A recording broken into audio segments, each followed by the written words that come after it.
Dear friends, first let's have a look at the words in that precept in Pali.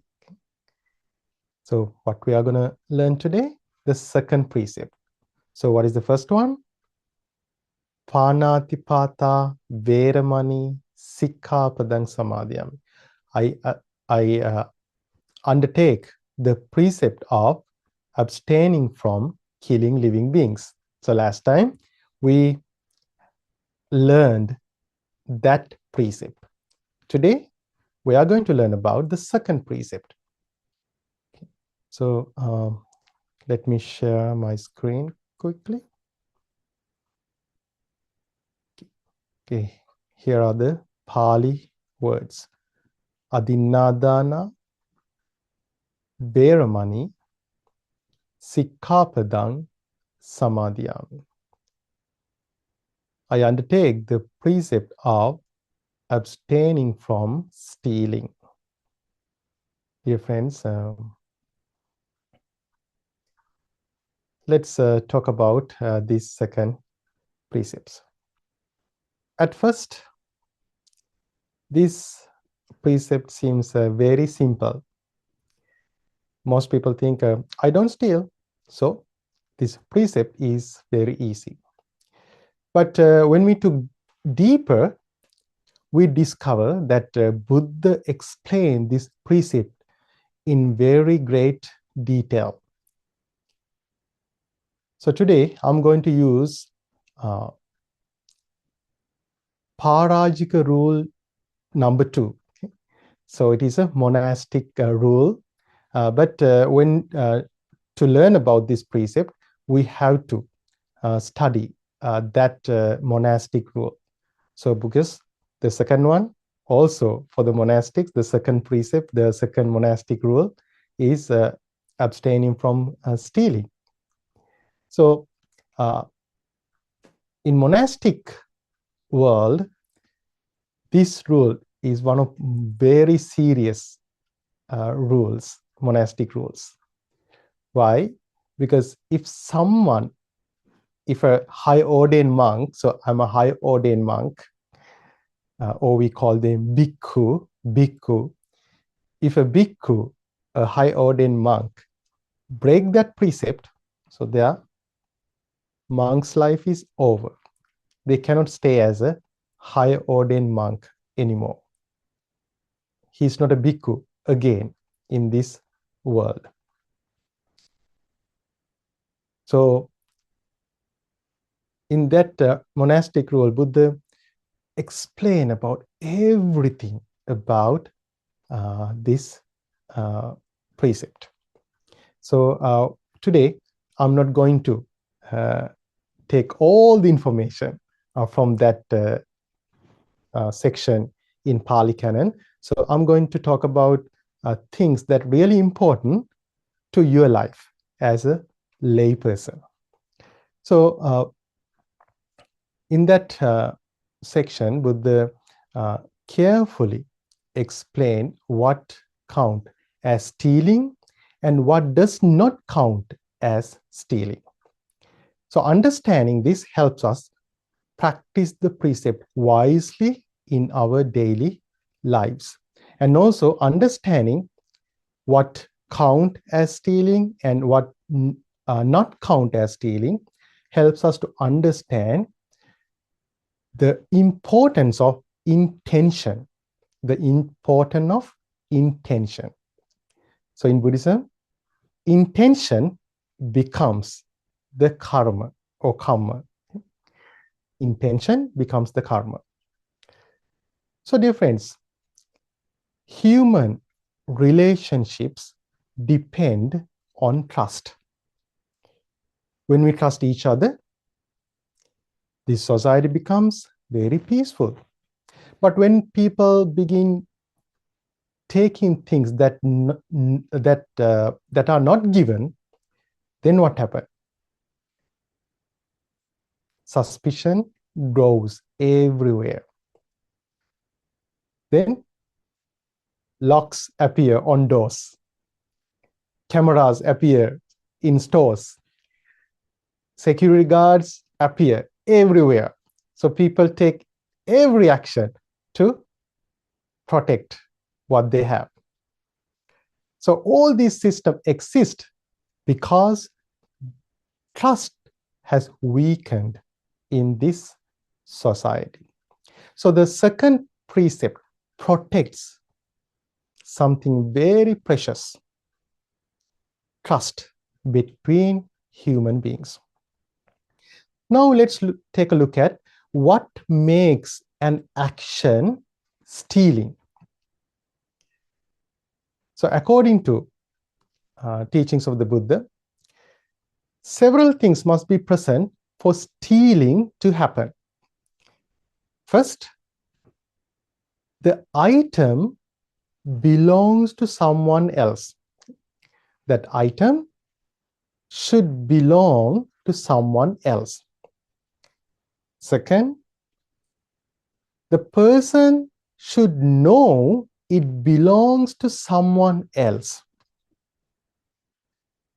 And third, the person has an intention to steal. So there must be these three things, and with that intention, that person should steal that item. So there must be intention, but with that intention, that person should take that item, then it becomes a stealing. So then we need to understand that item should belong to someone, and also the person who is going to steal that, okay, should know and should have that perception: oh, this item doesn't belong to me, it belongs to someone else. And then there must be an intention to steal that item. Then he should perform that action. Then it generates a bad karma and they break that precept. And there are things, and Buddha has explained it, there are situations where that rule is not broken. So we need to understand these situations, because it helps us to see how intention matters in ethical actions. So suppose there is a situation, we take things out of trust. Sometimes two people have a relationship of trust. Imagine a very close friend visiting your house, and they open the refrigerator and take a drink. So technically, that drink belongs to you, but there's a mutual trust, because you would happily allow it. So in that situation, there is no any intention to steal. So at that moment, they don't break that rule, that precept. Another example. Suppose there is a volunteer and they help at a meditation center. Then the organization tell them, oh, feel free to take tea or snacks anytime. So if no one is present, they can take it freely because trust and permission already exist. So there is no mind of stealing. The mind is acting within that trust. So at that moment, they don't break any rule, any precept.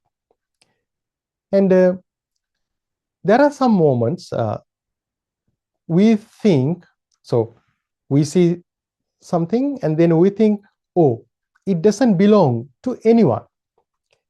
And at that moment, even if you get that item, it doesn't break the precept. So because at that moment that that person genuinely believes the item has no owner. So for example, imagine you walk in a park and you see a pen in the ground.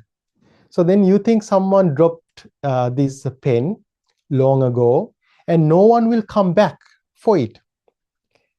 Then you pick that pen.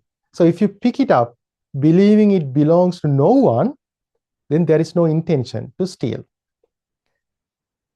The key point here is the honest perception that this item doesn't belong to anyone. Because at that moment, there is no any perception in our mind, oh, I'm taking something that belongs to someone else. So in such a situation, if we take something with that perception, then we don't break any precept.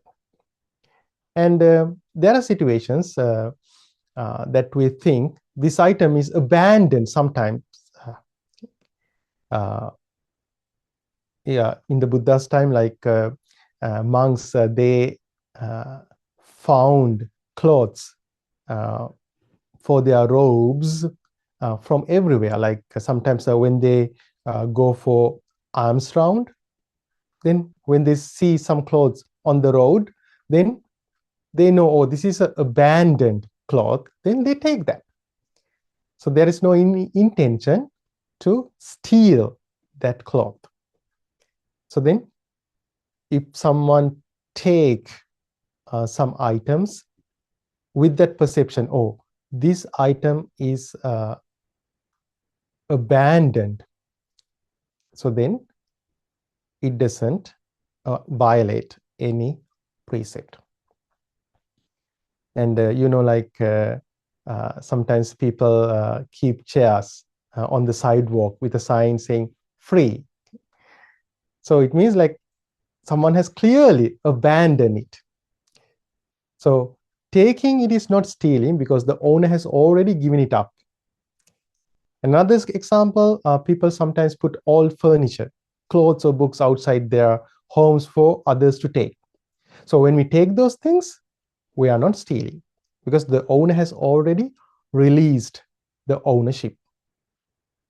But there are moments if we have that intention, and then if we have the intention of stealing, and if that item belongs to someone else, and if we know about that, then if we take that, okay, then we break that precept. So today, this precept appears in many situations. Sometimes people don't think about those things as a direct stealing, but actually when they do that, they break that precept. So for an example, in some cities, people jump over subway gates to avoid paying. So they may think it's only a few dollars, okay, or no one noticed that. Okay. But at that moment, they use a service that they are not given. So at that moment, they break the precept. Yes, we know it always happens in New York subway and also other places as well. So at that moment, they break this precept. And another example is digital stealing. So it happens everywhere. So, sometimes people download movies, music, or software illegally. They think, oh, it's just a file, nobody loses anything. But someone has spent time and effort to create that work. So taking those things without permission still breaks the spirit of the second precept.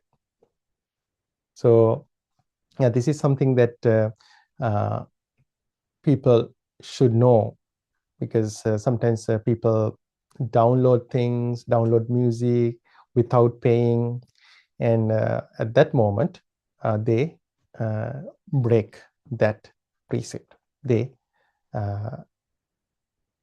do stealing. And here's another example.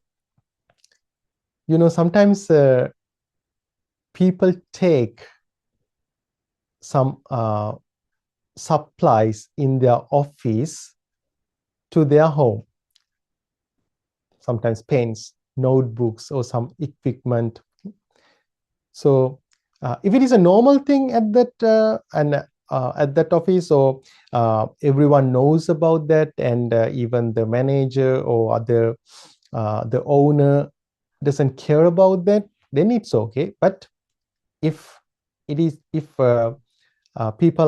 the workers or the employees are not allowed to take those things home, but if they do that, then they violate that precept. They do a stealing. So even though those are small actions, still those things count as stealing. So because everything happens inside of our mind. So once Buddha said, mind is chief. Mind is chief. Mind is chief. Mind precedes everything. If someone speak or act with a unpleasant mind, then suffering follows that person. Suffering follows that person. So when someone do stealing, at that moment, their mind is overcome by some defilements. It could be, most of the time, it could be greed. It could be greed. And also there are sometimes it could be anger, because sometimes people do the stealing. They steal things that other people have out of anger, and sometimes with the ignorance. For example, like sometimes people think, okay, it's okay to steal from rich people because it doesn't make any impact on them. So that is a stealing that people do out of ignorance. So any type of stealing is wrong and bad karma, and it brings bad consequences. And that's why we need to practice contentment. We need to be happy with what we have. And because the real happiness doesn't come from accumulating more things. We all know about that. Accumulating more things do not bring happiness to our lives. Real happiness comes from peaceful mind. And a peaceful mind grows from honesty, generosity, and contentment. And then we need to abandon, we need to understand that precept, and we need to keep that precept in three ways. We need to practice this precept in three ways. The first, we need to refrain from stealing. And the second one, we should encourage others not to do stealing. We should encourage others. And then we should praise refraining from stealing. So 3 ways. Okay? There are 3 ways to practice that precept. So just keeping precept is not enough. Okay? We should encourage others to we should encourage others not to do steal, and also we should praise of not stealing. We need to practice that precept in these 3 ways. Okay? So praising not doing stealing also apply to ourselves as well. So if we don't do steal, then we should praise ourselves as well. We should be proud of ourselves, and we need to be happy about that good deed. So this is something people forget to do that. So they keep precept, they do good things, and they don't harm other people, but they forget to be happy about their uh, right conduct, their good deeds. But we need to be happy about our good deeds.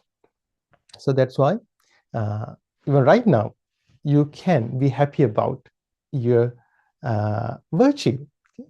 So you can think, today, I didn't do any stealing. In this world, people take delight in doing stealing.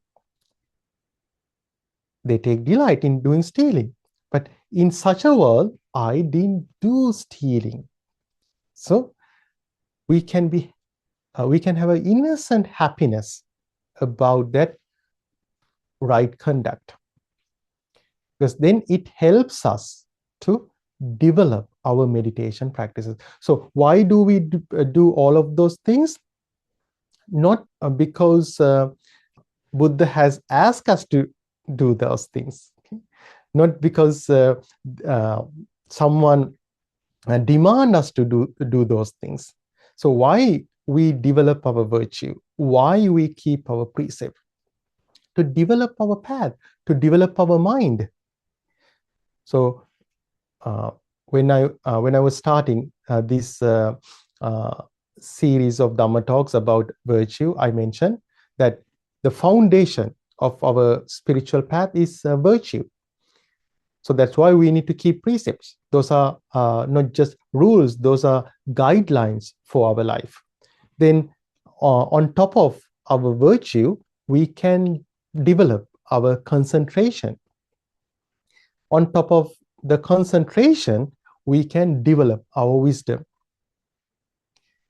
So then that wisdom helps us to liberate our mind from all sufferings. So that's why we keep precepts.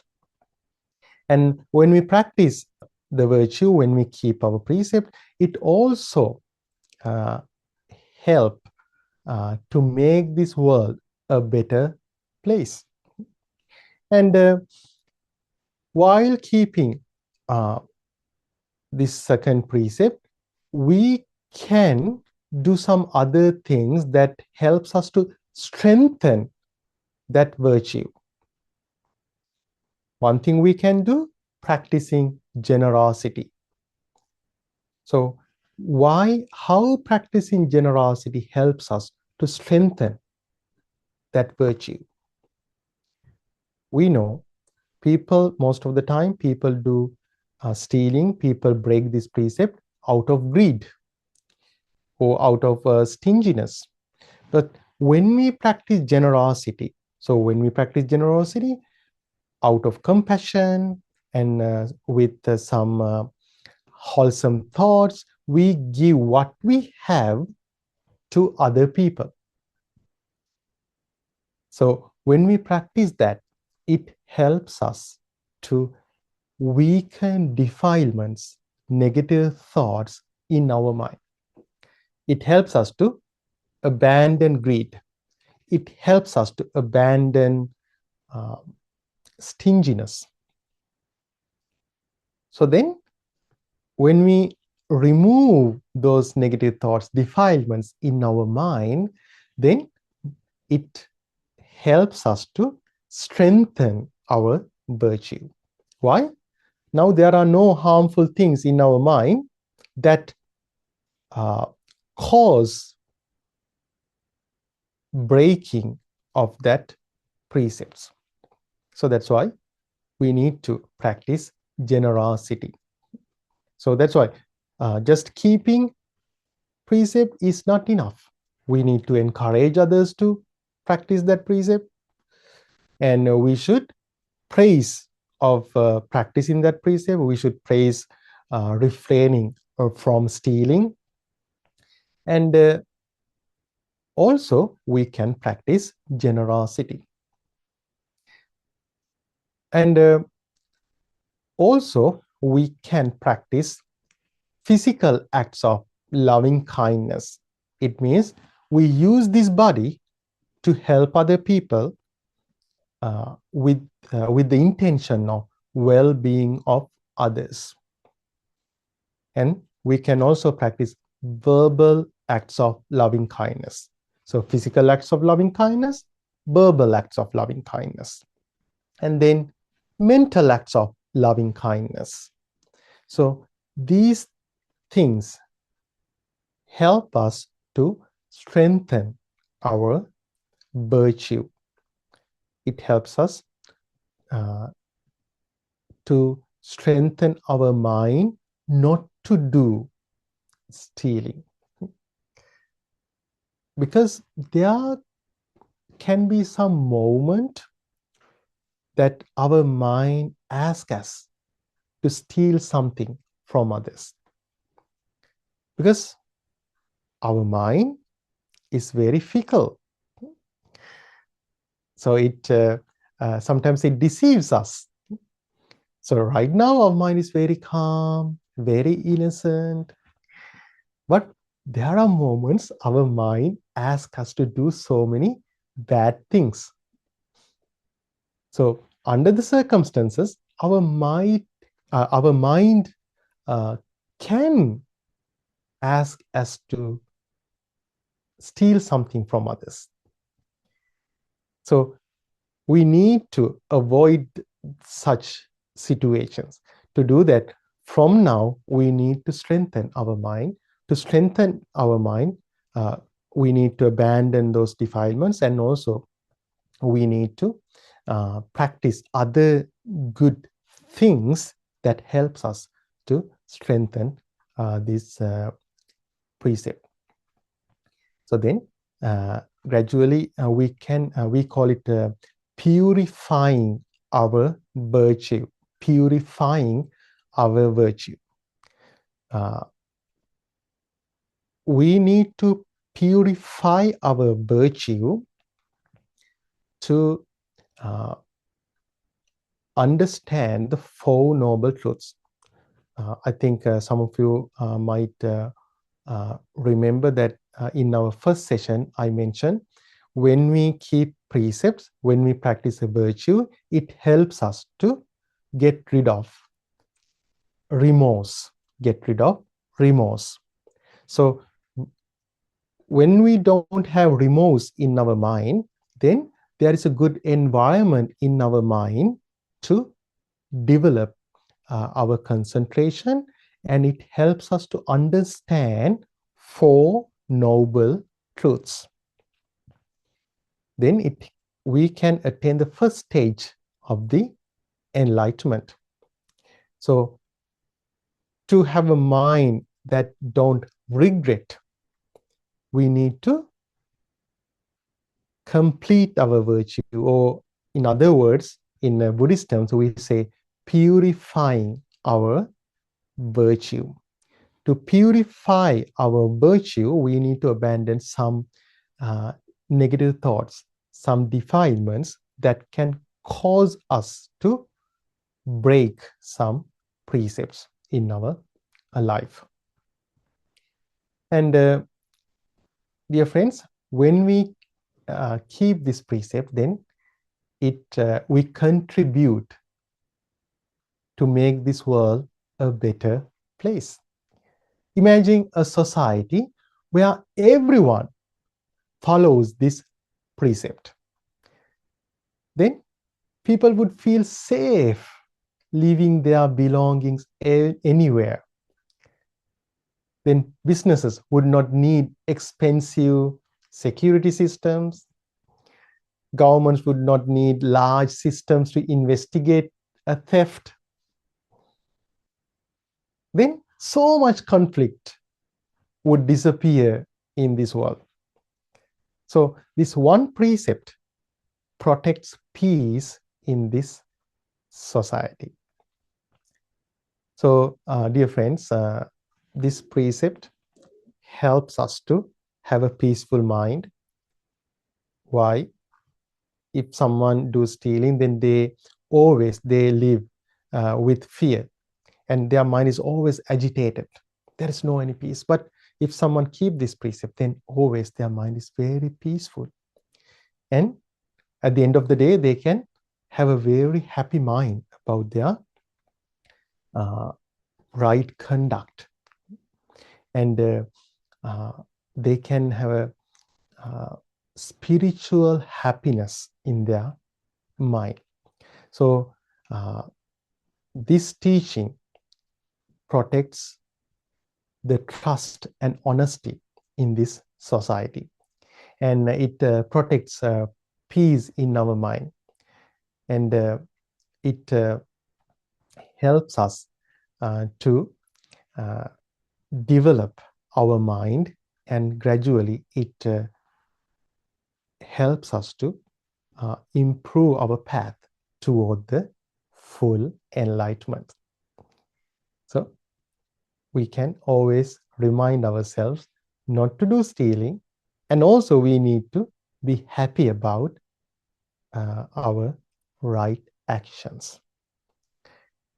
Okay, so now it's time for you to ask your questions about this precept. Do you have any questions? I jumped on when you were talking about the digital and Uh-huh. media. So my question is, so a group of us uh, have had Netflix, so we would share the passwords with each other, like so we can, But then Netflix changed um, their rules, so everybody had to get their own password. Now there's links that people are, sending around to watch movies.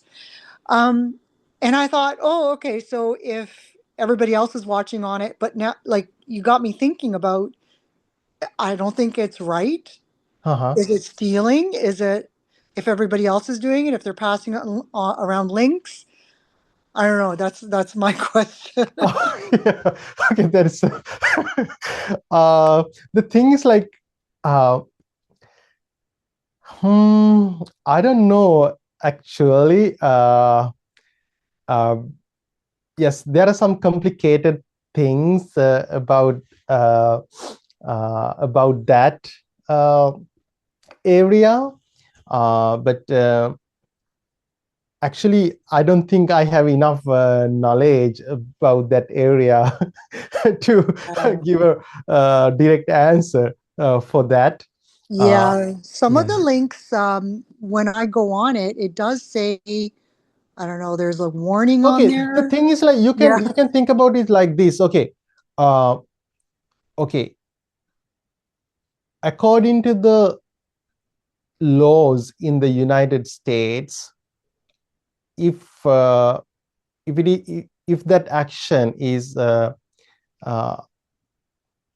interpreted as theft or not. So if according to the law in the US, if it is interpreted as a theft, then stealing can happen. Mm. But yeah, so it because yeah, it depends on the law in the country. So I cannot say exactly because yeah, so I uh, have a follow-up question to that. So now with that, um, is it, so if we stop immediately, I tell the group, so is there, redemption after that if you stop, or is it like that's it? Yeah, so the things like if you think it is a wrongdoing, and if you think uh, but the thing is like I'm not going to tell you that it is a wrongdoing because I don't know about that. I mean, if you think if it is a wrongdoing, then if you stop doing that, yep, it's a good karma. It's a good thing. It's a good thing. But first, you need to understand that, like, about your situation. Okay, whether it is good or bad, or because sometimes there are some gray areas. So then, if you do something like it doesn't count as a theft or a stealing. So that's why first you need to understand that. Then if you think, oh no, this is not good, this is bad, I should not do that, then you can if you stop doing that, then it is a good karma. It is a good karma. Yeah. Okay, thank you. Okay, you're welcome, Nikki. Yes, Tusita?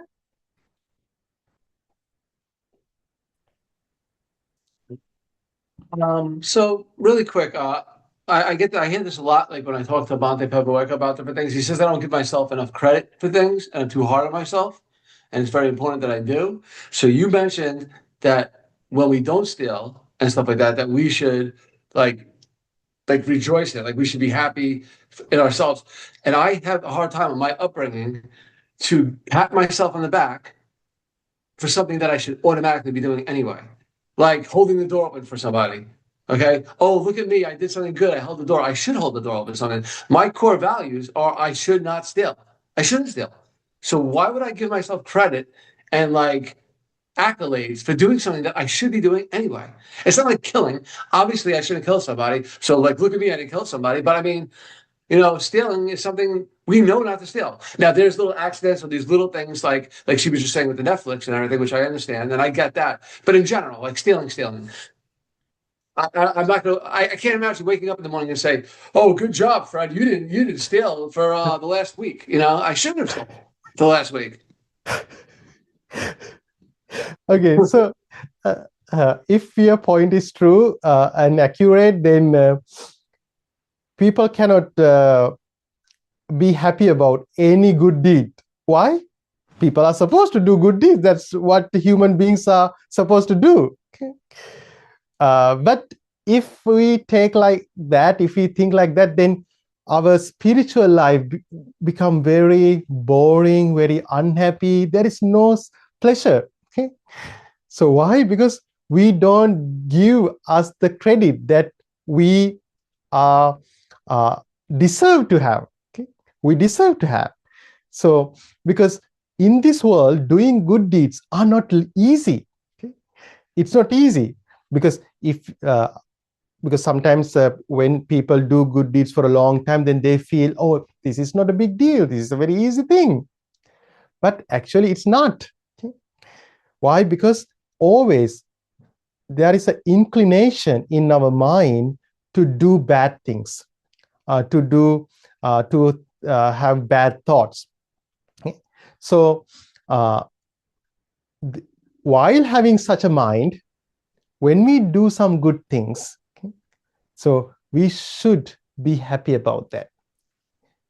And especially keeping precept, okay, being virtuous is very difficult thing today's world.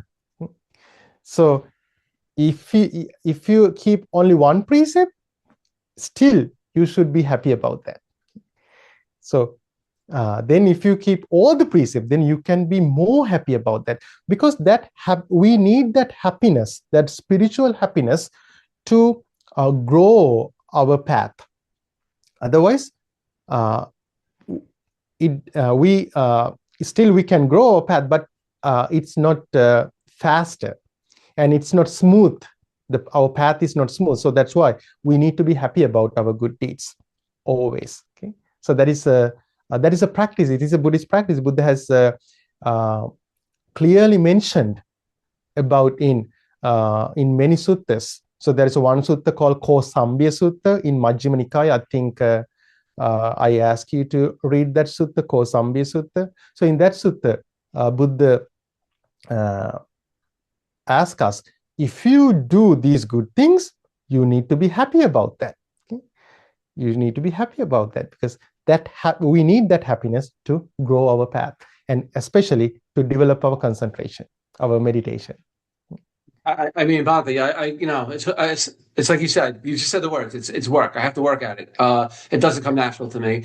You know me, and like even Bhante was saying, like I do all this work with other people. Those groups I teach and stuff.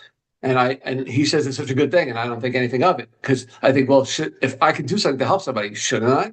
So, but at the same token, if I do something wrong, I am extremely hard on myself. So I'm very quick to beat myself up and take all the credit for something that's wrong.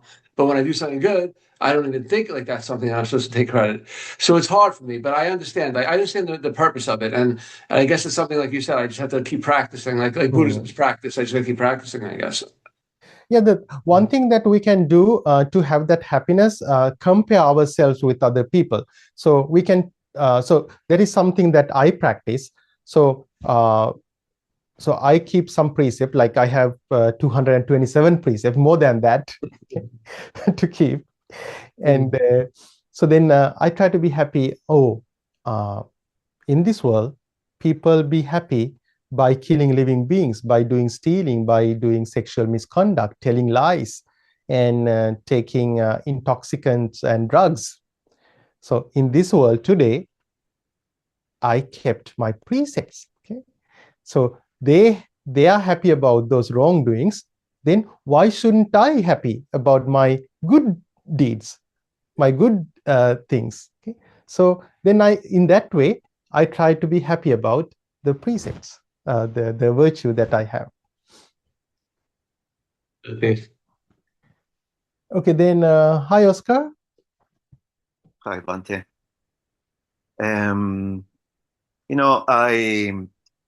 I am the victim of being stolen by, people. And, my phone device was just stolen, my e-bike once, my e-scooter, and then I suffered from a phone scam once. So how should I feel about them and not to, have ill thoughts toward them? Okay, when someone steals things from you, steals from me, how to give something good to them in return.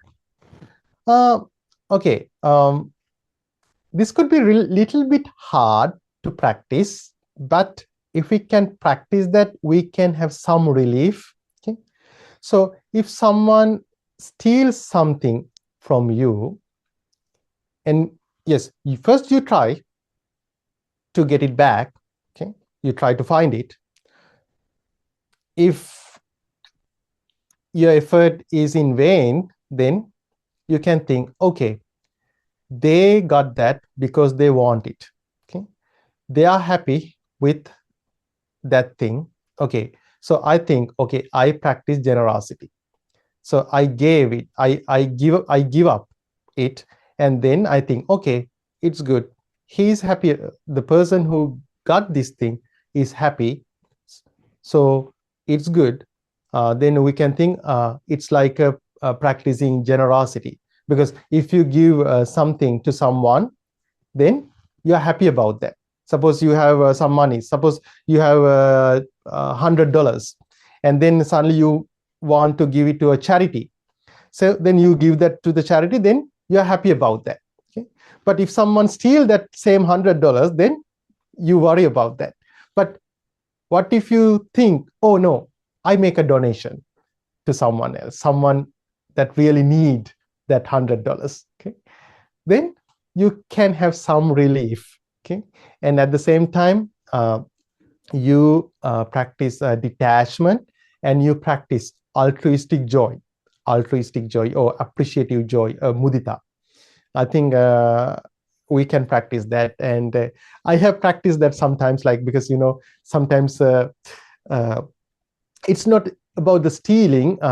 It's not like someone stole something from me. Sometimes when we work at the monasteries, sometimes people charge a lot for small things. Then after we learn, okay, I could have got it done in a cheaper way.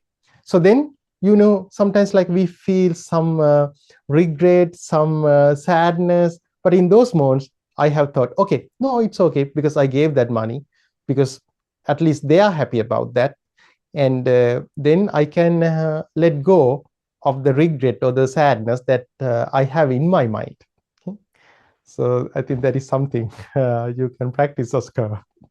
Yes, yes. Thank you, thank you. At the end, it comes down to neutralizing those negative feelings towards the Yeah. stealer, the stealing, Yeah. and cultivating the good thoughts.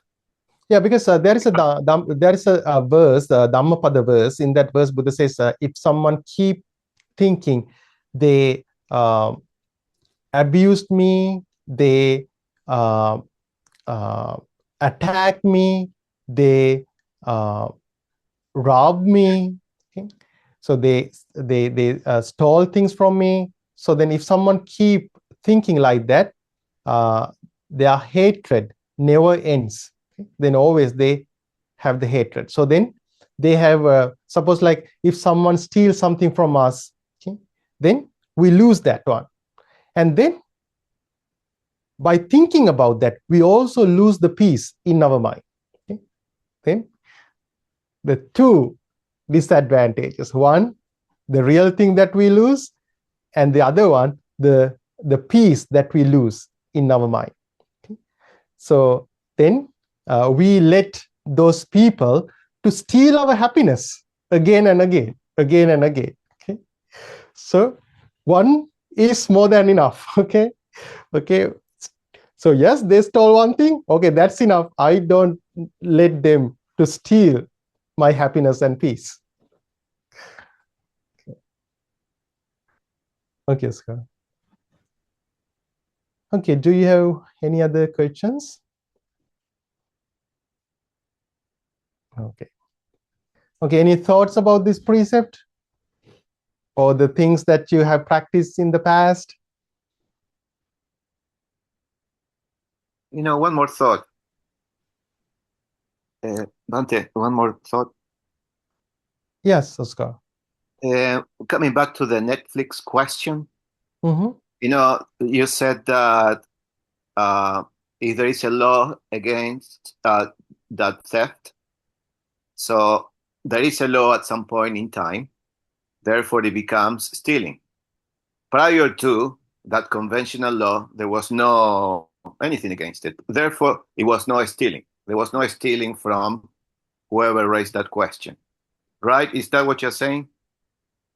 Could you please repeat it again, Oscar? Remember the question about the Yeah, Netflix password? yeah. Okay. So yeah, before there was no convention like that. There was no law against it. Yeah. Once there is a law, then there is a stealing. Before Yeah. that, Yeah. if there is no intention of stealing, therefore it's not stealing. Mm-hmm. So I think it was Nancy, the one that Nikki. therefore she did not steal. Yeah. Because the thing is like it depends on the country and the laws, because actually I didn't mention one thing in that monastic rule, because in that rule, like Buddha has mentioned about a value in that time. Okay, so in the Buddha's time, Buddha's time, people considered something as a theft based on the value of the item. So there was a minimum value. So then if someone steals something above that minimum value, then it becomes a theft, and it become a violation of the precept. But and also there are some stories in that in that section. Some monks, they stole things that less than that minimum value, then it doesn't considered as a stealing, and because of that they survived. Otherwise, their monk's life is over. Okay? So because that rule always like depends uh, on the country and the law, and mainly the law of the country. So then but however, we need to understand, like in other cases, like doing stealing still, regardless of the value of the item, still it make our mind polluted, and also it gives suffering to others as well. Okay? And then we will also have to go through suffering, because if we give some suffering, some pain to others, then we have to go through that suffering, pain, and then as a result of that bad karma, we will lose things that we have, and people will not trust us. We will not become trustworthy person, and there are so many consequences of that wrongdoing. Yes, Sumana. Thank you, Bante.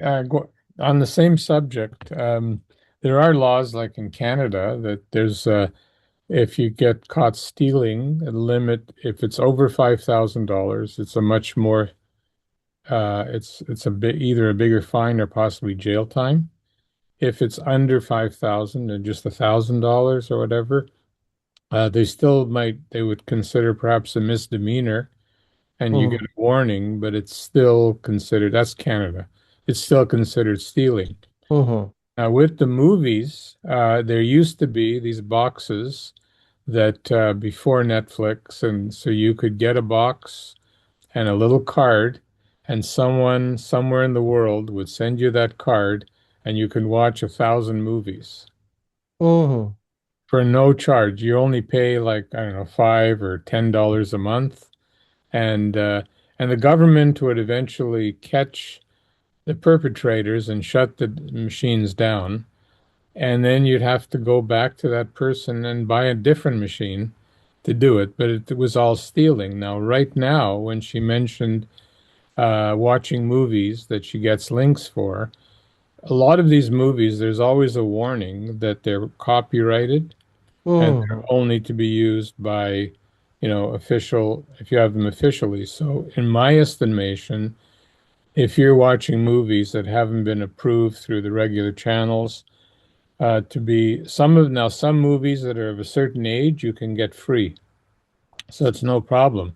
But if you're watching like one of the Oscar award-winning movies tonight from a link you got that you can only see in the theater, then my estimation would be that it would be stealing.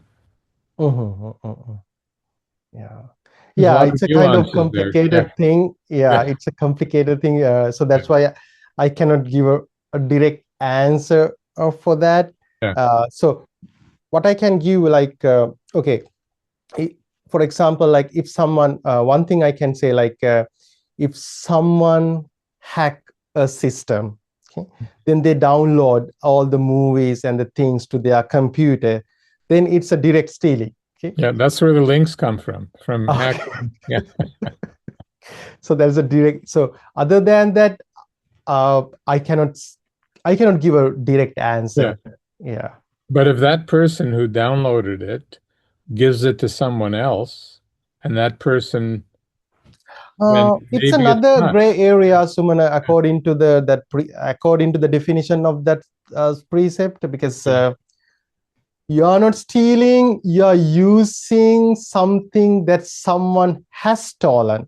So I don't know exactly what I can say about that, but I mean, it's up to you.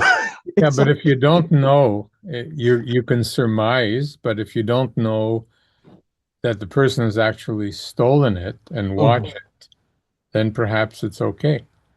Yeah, the thing is, like, suppose like someone, okay, when you someone come to your home or sell something to you, and then you buy that, but that thing could be a stolen thing, okay, but you don't know about that, then you are not part of any stealing.